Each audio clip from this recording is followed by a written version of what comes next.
अस्सलाम वालेकुम, मेरा नाम डॉक्टर शहज़ेब है, मेडिकल ऑफिसर डर्मेटोलॉजी। आज हम हेल्थ पॉइंट पाकिस्तान के प्लेटफॉर्म से मुखातिब हैं। आज का हमारा टॉपिक है नेल फंगस इन्फेक्शन जो होते हैं। हमारे बहुत सारे लोगों में नेल फंगस इन्फेक्शन होता है, उन्हें पता ही नहीं चलता कि ये क्या है। वो समझ रहे होते हैं नेल वैसे ही ख़राब हो गया, ख़राब नहीं हुआ होता, नेल फंगस हुई भी होती है। नेल फंगस की सबसे बड़ी निशानी होती है कि नेल बेड जो है ना, नेल के नीचे सारा येलोइश कलर आना शुरू हो जाता है, येलो कलर आना शुरू हो जाता है, या वक्त के साथ साथ गुजरते साथ साथ नेल काला होना शुरू हो जाता है। ये एक सबसे बड़ी निशानी आपके नेल के अंदर फंगस होती है, और ये मोस्टली पाँव के नेल्स में होती है। जो टो है ना आपका, बिग टो, उसके नेल्स में होती है। क्यों होती है? आप देखें, हमारा हाथ जो है पूरा दिन हवा के एक्सपोजर में है, इसमें फंगस के चांसेस कम होते हैं, ठीक है। लेकिन पाँव क्या है, हमने शूज़ पहने हुए हैं, हमने सॉक्स पहनी हुई हैं, पसीना आ रहा है, पसीना जो आ रहा है ना, स्वेट, ये एक मॉइस्चर क्रिएट कर देता है फंगस को ग्रो करने के लिए, ठीक है। जब ये मॉइस्चर क्रिएट हो जाता है, पूरा दिन सॉक्स पहन के रखी हुई हैं, शूज़ पहन के रखे हुए हैं, तो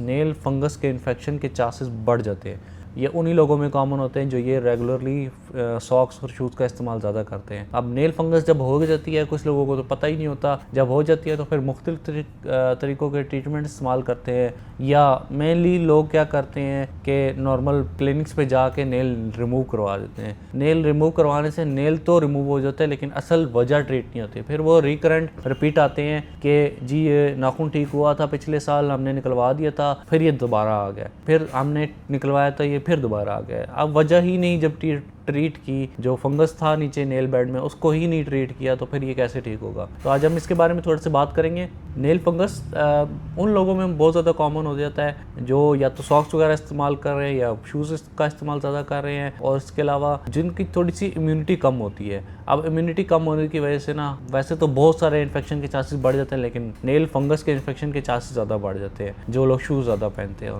ठीक है। अब नेल फंगस हो गया है तो करना क्या है? करना कुछ भी नहीं है, सिर्फ क्या एहतियात करनी है कि नेल जो ख़राब हो रहा है, अगर पूरी तरह से ख़राब हो गया तो उसको रिमूव करवा दें।